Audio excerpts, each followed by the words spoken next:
Good evening and welcome to tonight's class. This is the fourth installment of our 6 Days of Creation series. Thank you so much for joining us. And I just want to remind you to visit our website at BN, that stands for B'nai Noach, academy.org or torahfornonjews.com. And should you have any questions throughout this class and you wish to have them answered live, please send your questions to ask me at torahquestions.com. That's ask me at TORAH questions, plural that is, .com. Let's get into it. So believe it or not, we've gone through almost all of the 6 days of creation. Today, we're going to we're going to zoom in on the most important part of creation. Of course, that is the 6th day of creation. God created man. And when I say God created man, you just heard me say it in singular form. I didn't say God created men or God created men and women. God created man, humanity. And when God created man, the Midrash tells us, the Jewish tradition, which is our source, this Torah tradition, which has been passed down from generation to generation, that in fact, man and woman, that is Adam and Chava in Hebrew, in English, Adam and Eve, were originally created as one body, one person. Only later did God separate them. In fact, they were back to back. If you can imagine Siamese twins, but fully, and it was functionally until that moment that God separated them. Indeed, many make a mistake and many attribute this creation of the woman, so to speak, to a rib. But really, it's a mistake. It's not accurate. It is really flawed. And this mistake is based on a misinterpretation of a certain Hebrew word. You see, in the Torah, it says God took the tselah, and with it, he formed a woman. In Hebrew, and I'm sure in other languages, you have similar occurrences, that you can have sometimes a word that is very similar, but it has two opposite meanings, or two separate meanings, I should say. And only depending on the context can you really understand what it's saying. The word Selah indeed could mean a rib. However, Selah we also find biblically to mean a side. For example, if you look in the description and the breakdown of the walls and the curtains, the drapery of the tabernacle, which is much later in the Torah, over there it uses the term Selah, and it clearly does not mean a rib. The tabernacle did not have any ribs, nor did it have any other bones of the structure of the body. Rather, it means a side. So likewise over here, the Jewish tradition tells us that originally they were created two faces, but back to back. They did not face each other. And God separated them, and now they are meant to face each other. In fact, in order to procreate, Hashem made it so that you have to face each other. There has to be a face-to-face. But until that point, there was not that harmony. Now, why is this important? In other words, like everything else in the 6 days of creation, it's true indeed that this is what God did. But if you recall, we spoke about this in the beginning of the series, and I think I made this point. I emphasized and underscored this point over and over again, because this is really the key point, the key element to all of this, is the fact that whatever God chose to share with us, he chose it for a purpose, to tell us something, to teach us something, to give us instruction in life, to give us a means, a form of meaning in life, something that to add purpose, to give us direction, where we're supposed to go, where we're supposed to be headed. So what does this tell us? See, this tells us something, because the way the roles were set up by God, sometimes, and perhaps some people almost deliberately make this mistake, but sometimes a mistake can be made. And on the surface, it would seem as if there is a stronger gender and a weaker gender, or perhaps a more important gender and a less important gender. It's clear that God took this one body and separated into two genders. And not only did he separate them physically, but we know even emotionally and perhaps even psychologically, in many ways, men and women are different. Men and women are different. And that's okay, because really, like I said, we were meant to come face to face to complement each other, to enhance each other. And that's really the way Hashem set up the world, and that's the way it was meant to be. And we have the obligation and, of course, the privilege to enhance this, to enjoy this, to make good use of this in, of course, a proper and harmonious way. So what this is telling us, what God is telling us by sharing with us this, is that, look, it's not like one is inferior to the other. There may be certain roles, or at certain times, where one seems to be playing a more prevalent role, a more leading role, and one a less role. Could be. But that is not saying in any way that overall, or that in general, this gender is more important than the other. It's just that they have two different functions. They have two different functions. And when I say different, I don't mean separate, but two functions that actually come together and harmoniously together contribute to a total good, to a positive outcome. And if you think about it, this is not just a matter of faith. In other words, there are certain things you say, okay, well, that's what's written, that's what's been told to us, so let me accept it. It is what it is.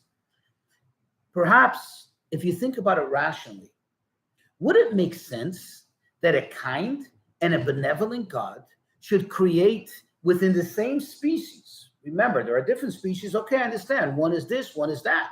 But within the same species, and create two different entities, give them both intellect, give them both the capacity to understand, to appreciate, to realize, to comprehend that there are differences, and then force one to be less than. It doesn't make sense. It doesn't make sense. It's not rational. Why would a kind and benevolent God do that? Where is the kindness in that? Where would be the benevolence in that? So therefore, it's clear and obvious that God made them both to work together, to be together, and to complement each other. And this is important, especially in today's society, where people seem to have a problem with their own identity.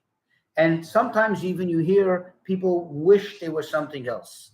The truth is, if you wish to be connected to that something else, in this case, the man wants to be a woman, or the woman doesn't feel whole, she feels like the men play a bigger role.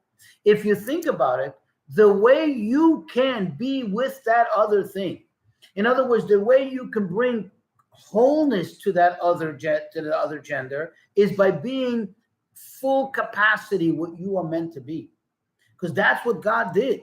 When you're your fullness, you go your full self, and that, the full self, coming together, you have a whole complete picture. You're bringing them back. In fact, just as an anecdotal idea that really fits into this, the Kabbalah teaches that really, indeed, when a man and woman get married, it's really two half souls, not just two bodies that come together. It's two half souls which come together and form a complete soul.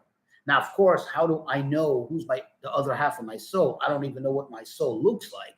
I don't even know what it is, right? True, that is not something that we have control over. But if one believes in the divine providence, one believes that God ultimately is the one who directs our footsteps, as it says, and I'm borrowing from the Psalms, where I believe it's chapter 101, where it says God directs the footsteps of man. And we make our decisions, but we end up where we end up. We end up with whom we end up. We end up in situations that we end up. Due to God's decisions, God's decrees, then ultimately, by me making the right choices, of course, when I make the correct choices and follow the normal and proper rules and avenues that God desires us to follow, then ultimately I will end up with the other half of my soul by divine providence. Moving on, also on this concept of the creation of man, there is something very interesting in the way God created man. In other words, the Torah describes how he created man. In other words, what was the process? What were the steps, so to speak, that God took in the creation of man? So the Torah tells us that what God did is he took afar, he took dust, he took earth, and with the earth, he formed a body. The Midrash tells us it's almost like somebody making mortar, somebody making bricks. He took it, he mixed it with some water, so to speak. Obviously, God is not limited to all these actions, but that's the way God describes it. And then after there was a body, then it says God blew into his nostrils, meaning into this body, which, like I mentioned, was originally one body of two separate human beings. God blew into the nostrils a breath of life, aka God blew in a godly soul, the soul of a human being, which, as we know, the Torah tells us, is similar to God himself. As God said, let's create man in my image, which obviously does not mean that God has a nose or he has ears or he has eyes. He's not limited to any of these things. Rather, it means in my image, meaning something that has a striking similarity to myself, to God, that is, which is the ability to understand, the ability to contemplate, intellect, human intellect, which is unparalleled by any other creation in the universe. I would even go further and tell you perhaps even angelic creations, meaning all the celestial beings also don't have this capacity that a human being has. Even though they do have a certain level of understanding and they have a capacity to appreciate godliness, but they do not have the mind, the ability that we have to rationalize, to figure things out, to imagine things, and all that comes together to create the sum total of free choice, which is the greatest gift that we have as humans. That altogether describes the soul that God breathed into us. But here is the question. It is clear and is obvious, and certainly when one studies the Kabbalistic teachings, the back working of everything that is, one finds out, one realizes that everything in this world has a soul. In other words, even things that don't seem to be alive are alive to some degree, meaning they exist. That's a form of life. We know that the world in general is divided basically into four categories. You have, starting from the bottom, the inanimate, think of stones, think of the ground, earth, things that don't seem to have any vibrance, any life at all. Then you take it a step higher. The next stage is the plant life, things that grow. They have a growth, they have a vibrance, they have a vitality, and they reproduce. You see some greater form of life versus the inanimate.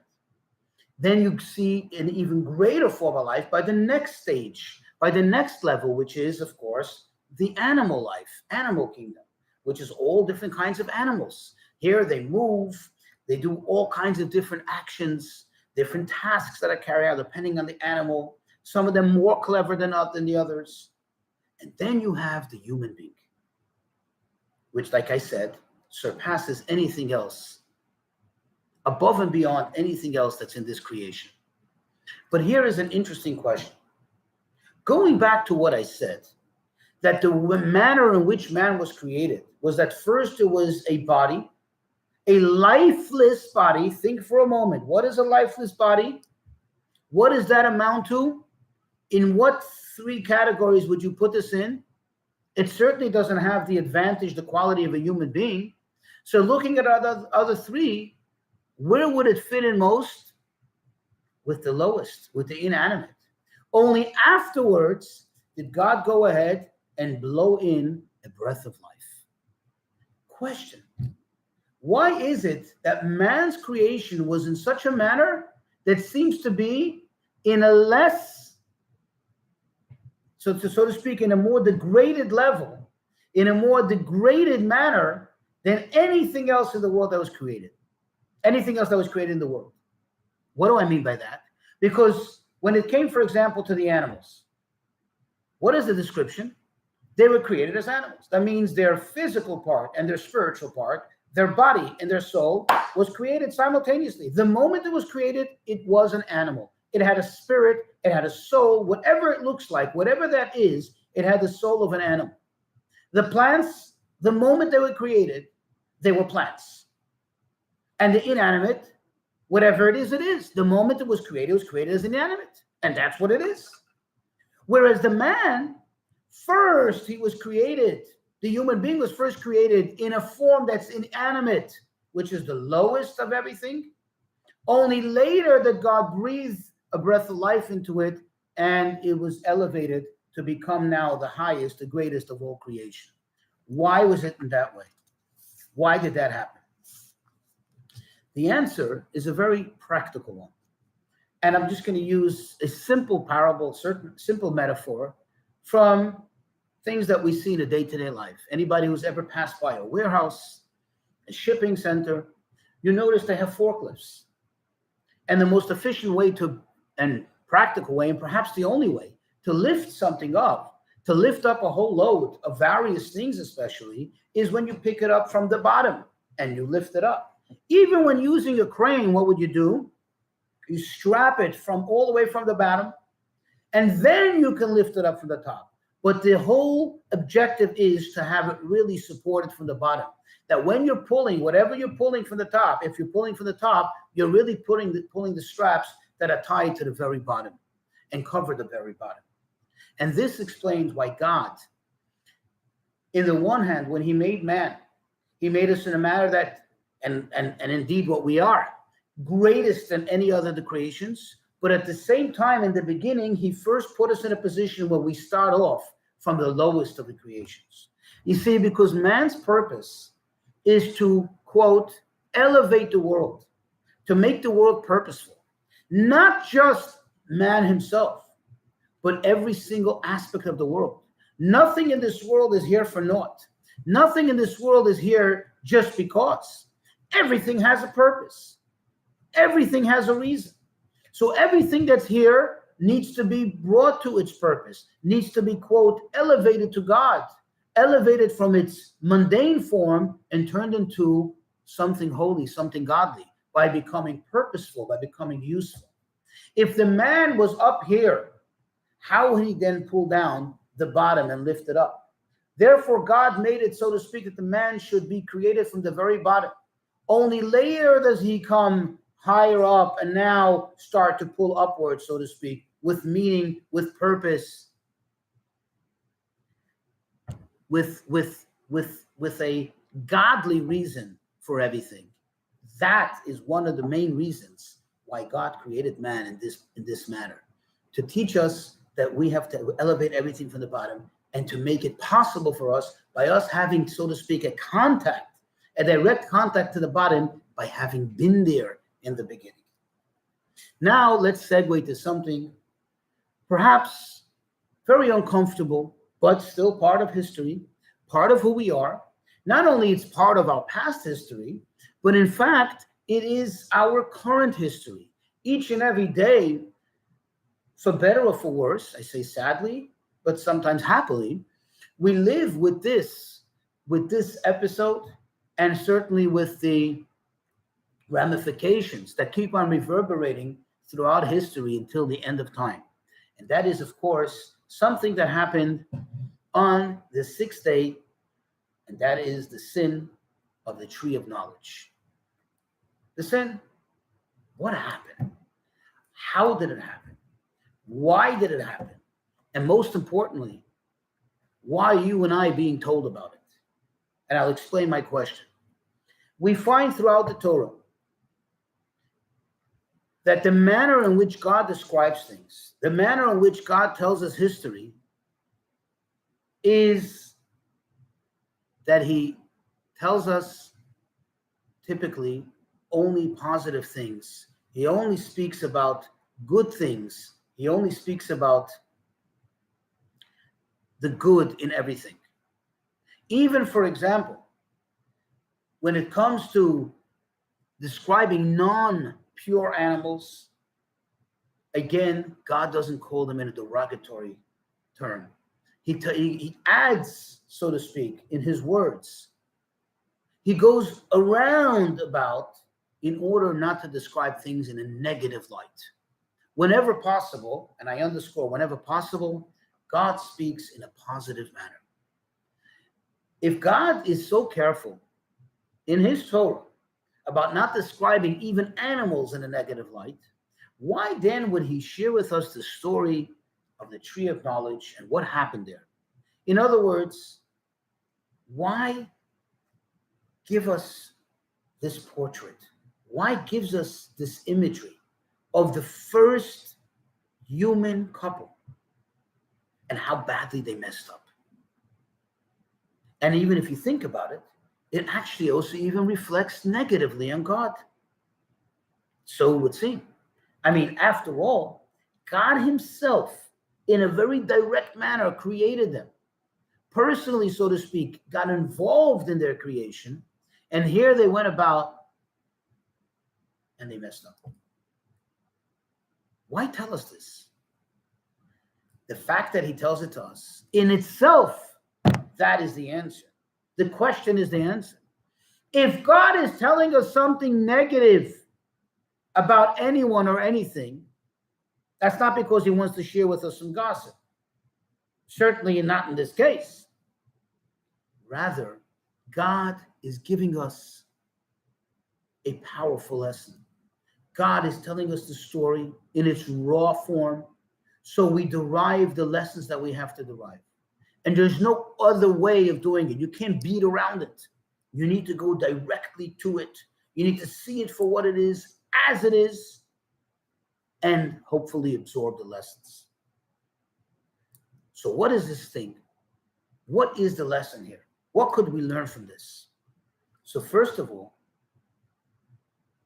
this tells us, in the positive, this tells us so much about the greatest gift that we have. We have the gift, as I keep on mentioning, the gift of free choice. It is the greatest thing that we have.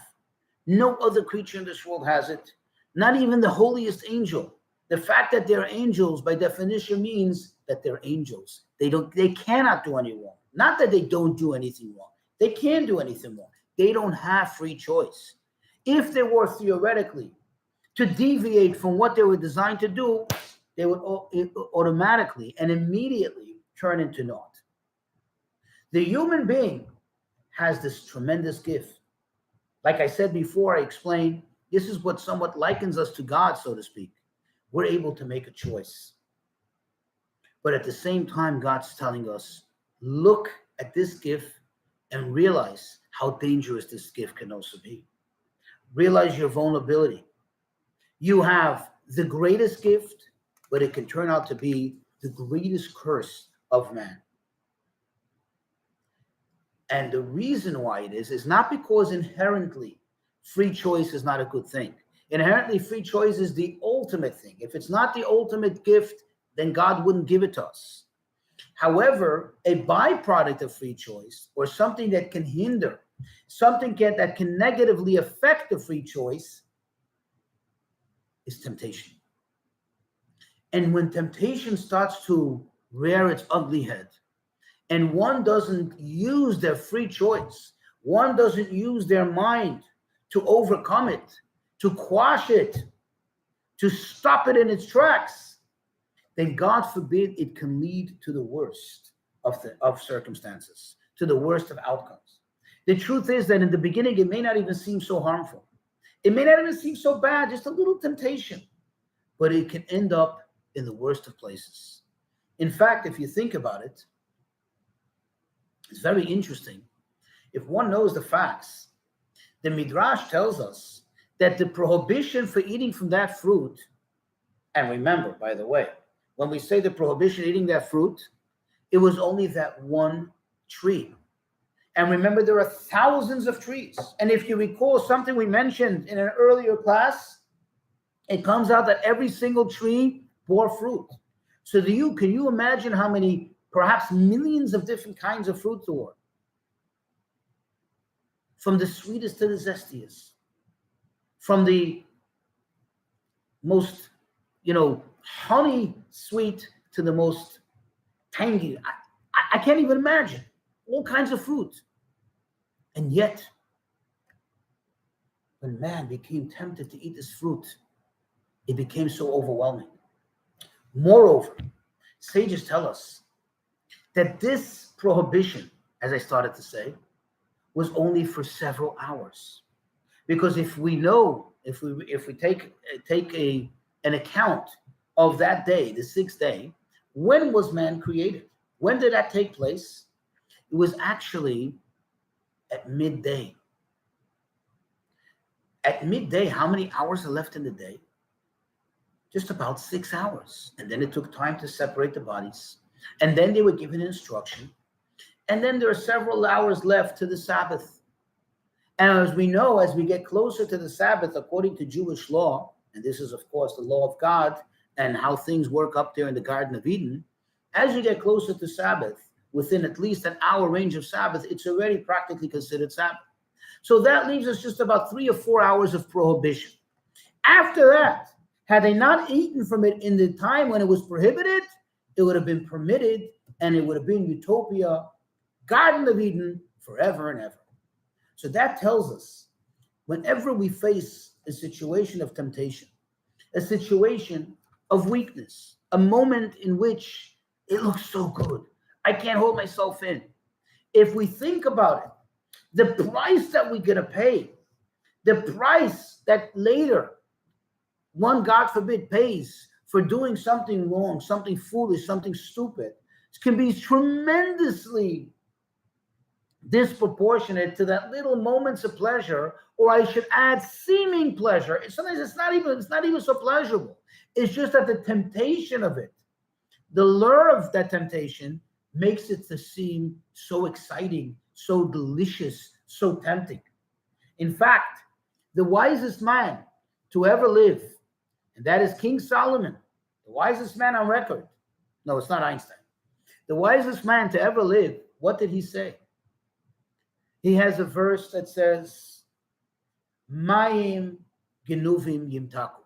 Stolen waters are sweeter. Now I ask you, do water have a taste? Water is water. When we taste the taste in water, it's not the water itself.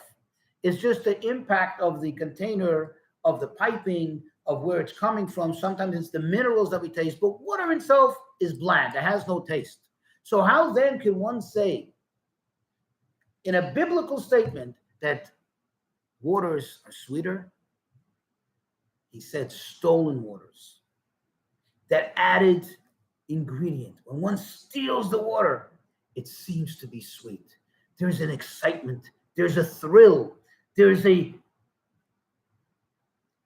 pleasure that one cannot put their mind on. They can't put their finger on it, but the person feels excitement. And that really is the thrill that many have when they do stupid things. Sometimes when they steal. How many times we've heard stories of celebrities, people who are of great means, being caught shoplifting and things like that. How foolish, how stupid. The fallout of it is tremendous. And they can even sometimes, derail their careers, let alone sit in jail or face criminal charges and the embarrassment that goes with it. Why? You couldn't afford that $500 pocketbook. You couldn't afford it. You have millions of dollars. But that tells us the vulnerability of man. Temptation can derail any rational thinking. Temptation can take away a person's ability to really make the right choice, to make the right choice that one really needs to make and that one really wants to make. And this is what God is teaching us. Even someone as great as Adam and Eve, I say someone because originally they were one, and then they got married, they became one again.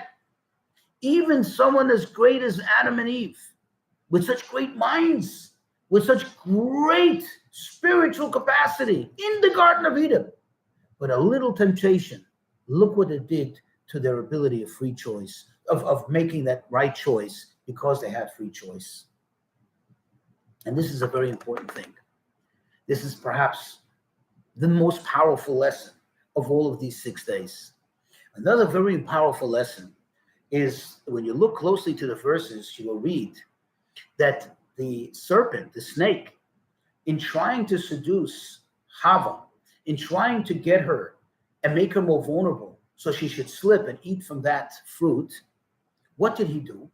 He made her touch the tree. He pushed her hand and she touched the tree. And he said to her, look, you touched the tree and nothing happened. You're not dead. You're alive.